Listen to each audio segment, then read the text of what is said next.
NFL players kick off first preseason game with nasty surprise worse than kneeling. It seems like the entitled overpaid athletes still haven't learned their lesson from the last few seasons of dwindling ratings of the NFL. Some of them are already off to a bad start with their generic nonsense and protests, and it's only preseason. Do they really want to watch their league and career turn into the next arena football league when people stop watching? Before the real season even starts, we're already being bombarded with nonsense protests. Just a little reminder, no one cares about the protests, folks. It's fake news and it's abusive of their time while they're at work and supposed to be working, not protesting. Can anyone else protest at work? Not really. The first bit of nonsense was when Super Bowl champs, Philadelphia Eagles, squared up against the Pittsburgh Steelers, and Philly defensive back Malcolm Jenkins raised a fist during the national anthem. The Miami Dolphins Kenny Stills, Wr., and Albert Wilson also kneeled during their game against the Tampa Bay Buccaneers, whose Robert Wilson also took a knee. Not everyone was excited about it, and the protests are what has turned a lot of fans away from the league in general. NBC News. Several NFL players took a knee, raised their fists, or stayed off the field as the national anthem played before preseason games on Thursday, protests which last year were attacked by President Donald Trump and which spawned a league policy that was criticized by some as a capitulation. Trending, viewers floored by what happened after Fox News host ate steak in front of ultra-liberal vegan.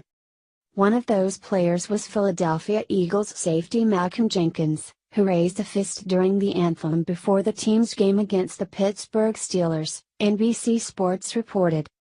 The NFL champion Eagles famously had a White House visit canceled by Trump in June after it became clear many players would not attend. Before we enjoy this game, let's take some time to ponder that more than 60% of the prison population are people of color, Jenkins said in a tweet before Thursday's game, in which the Eagles lost 14-31. The NFL is made up of 70% African Americans. What you witness on the field does not represent the reality of everyday America. We are the anomalies. He said.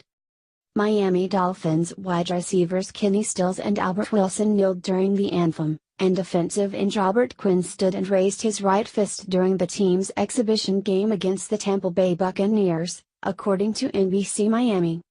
Former San Francisco 49ers quarterback Colin Kaepernick, who began the protest of not standing during the anthem in 2016 in what he said was a gesture on behalf of people who were oppressed because of their race, in a tweet Thursday thanked Stills and Wilson for taking a knee. Football is entertainment. Fans pay for gear, parking, drinks, food, tickets, and more. And everything is overpriced and expensive just so the players can earn their millions while the blue-collar fans barely scrape by, making less in a month than some of these players do in a few days. Some fans think NFL players who protest should be fired. It's a shame that the NFL headed in this direction back in 2016 when Colin Kaepernick sealed his fate and hasn't been back to the league ever since. People don't want their entertainment ruined by social justice warriors who want to protest. People use football as a form of escapism and it's something they enjoy, so bringing politics and lame social justice protests into it is not exactly wanted. It's time to put the protests to rest, and the players should send their message on their